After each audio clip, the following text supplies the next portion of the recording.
Well, good morning. Welcome to Christ Table. My name's Kevin Young, and I have the privilege of serving here at Christ Table as lead clergy. So glad that you're here with us this morning as we are continuing on in our study, Divine Comedy. If you'd like more information about Christ Table, you can visit the URL that is right there, www.christstable.today. If you would like more information about this study in particular, then we can get that to you as well. All you need to do is visit the URL that is right there, go.christstable.today/divinecomedy. There we have a PDF that we would love to send to you that will give you all the information about this study. There's a study guide.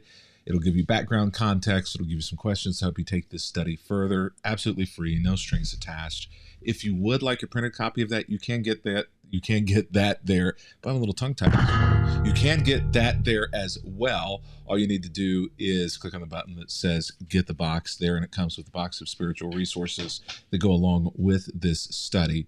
One other thing that I want to make sure that you're aware of, if you are somebody who's struggling with your faith, wondering what to do or where to go, need some help navigating that, then I want to encourage you to check out this resource, Reconstruct Your Faith.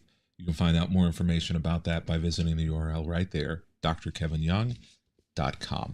So we find ourselves over these 7 weeks in a study where we're looking at the humor of Jesus. Sometimes it is laugh out loud, funny, and comedy.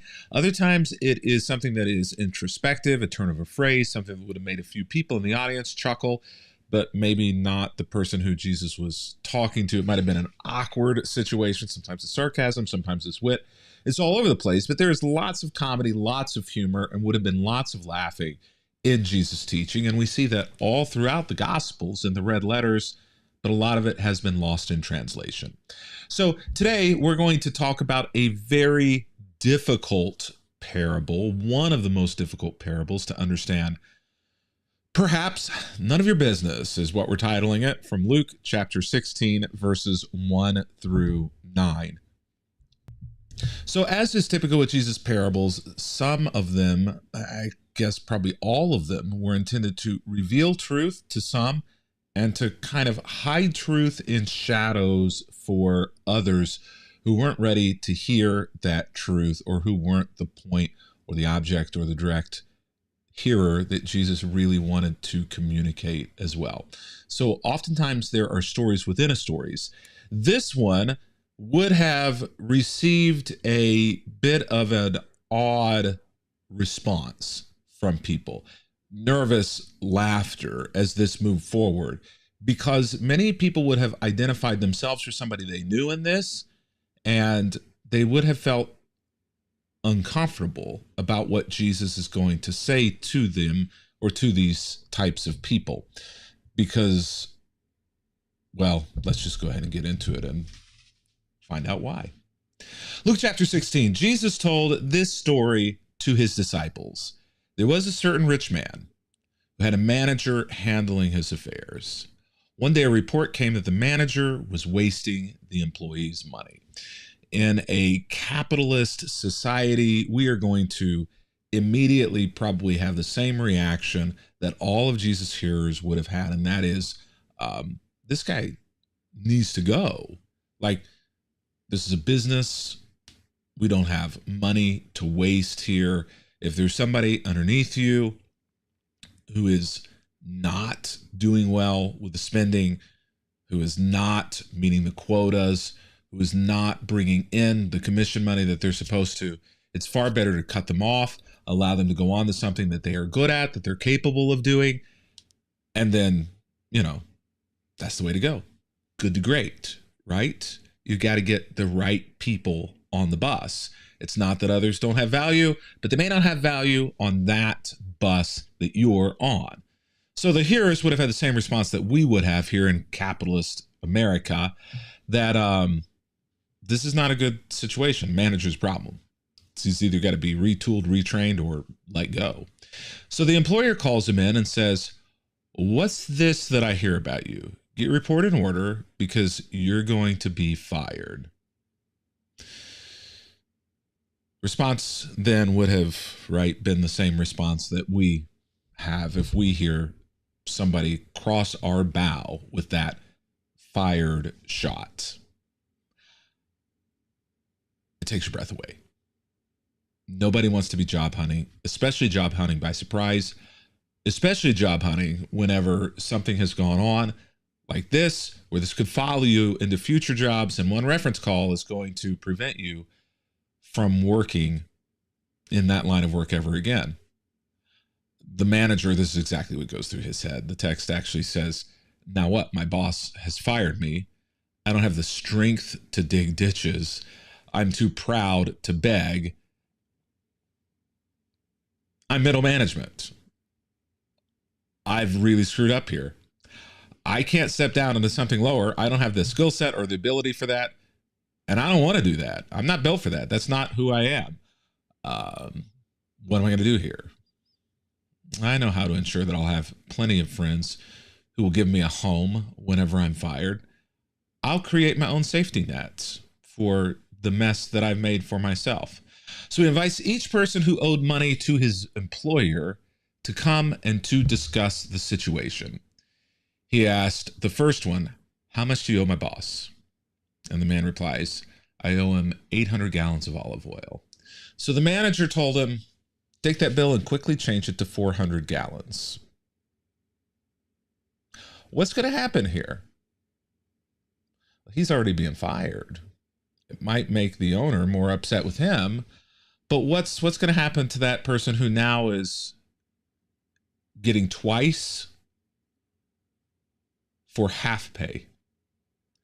It's going to ingratiate this vendor to the manager, right?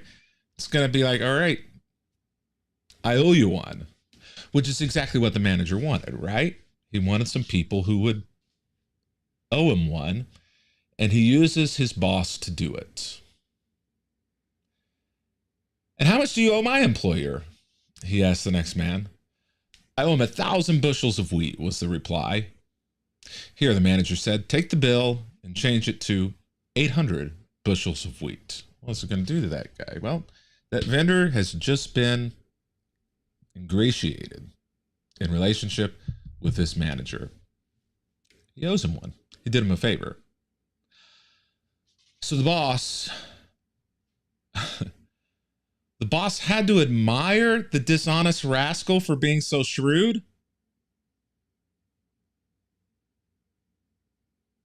Get your head checked, dude. There ain't no man, there ain't no boss, there ain't no owner, there ain't no company who is trying to make as much profit as possible who is going to admire this kind of behavior.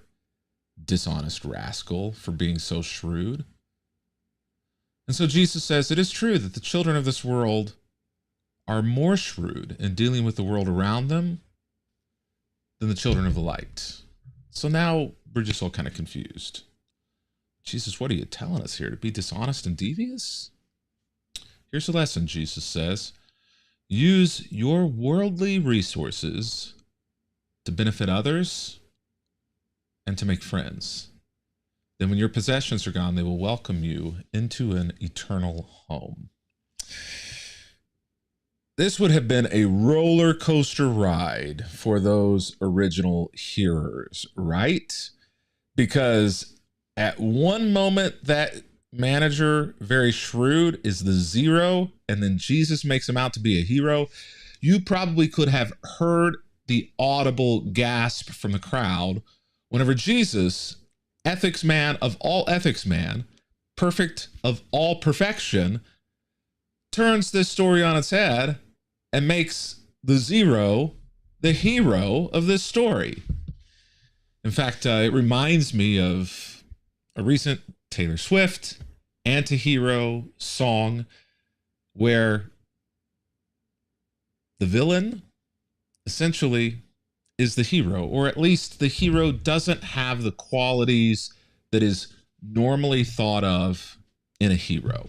What is an anti-hero? Well, if you've never heard of this word or never thought about it, here it is. An anti-hero is the main character of a story. Here, that's the shrewd manager, but one who doesn't act like a typical hero. Anti-heroes are often a little villainous, often does the right thing for the wrong reasons. That may be in question in this story, especially in a capitalist society, whether or not the shrewd manager did the right thing for the wrong reasons, certainly is a little villainous, certainly doesn't act like a typical hero, though I think you would say that to that guy who owed gallons of olive oil and that vendor that owed bushels of wheat, shrewd manager probably the hero to them. And I think that this is probably the point of what is going on here, right? Is that Jesus is essentially saying that for us, we should be a little more concerned about relationships than we are money. Whenever you go into a developing country or into a country that does not operate on the basis of capitalism, where money is the priority, where money is the most important thing to be gained, to be held, or to wield as leverage over others, what you see is something very interesting, in that money becomes subservient to relationships. So it's very hard for us in an American capitalistic society to read this and not think Jesus is off his rocker. Jesus is sinful. Jesus is crazy. Jesus is encouraging people to be completely and utterly dishonest and lie. Well, the guy didn't lie, right? He turned over all of these reports to his boss. He was getting fired anyway. But what he did was he made a strategic decision in order to put relationships with himself over business and profits for his boss. You say, that's selfish. Jesus says, well, maybe in a manner of speaking. But if you have a boss who has all of the resources in the world, maybe it's shrewd. And I think that this is what's going on here, because this is where Jesus brings it back to. Jesus takes it out of this context and says, yeah, okay, this is a sticky situation here on this side. We'll leave it up to the rich man to see how he wants to handle the manager and what the manager did. But it looks like the manager commended him for actually finally caring about relationships more than he cared about money or the bottom line. But Jesus said, certainly in God's kingdom, the owner is God, who owns everything. And maybe followers of God don't do enough to leverage God's resources in order to build relationships and to help other people. This is a very difficult thing for us to understand here in US America, because money is power, profits are king. Not in most of the world. It doesn't work that way. Money is subservient to relationships and to the good of others. Jesus doesn't seem to be endorsing fraud. It's a parable, and Jesus tells what the point of the parable is that he wanted to get across. But he is highlighting this idea that the world does have ruthless ingenuity sometimes in building relationships in ways that the kingdom of God, followers of God, just don't always have there. The crowd would have been all over the map on this one, but they would have understood this idea of the need to prioritize relationships over money. That was a tension in those times. So what I'm going to say for today is we're not going to tie this up completely in a nice little bow and a nice little package for you. I'm not going to completely take out all of that tension and all of that nuance in this story, because what I want you to do is I want you to go to the study guide today. I want you to go to the cultural context that's there.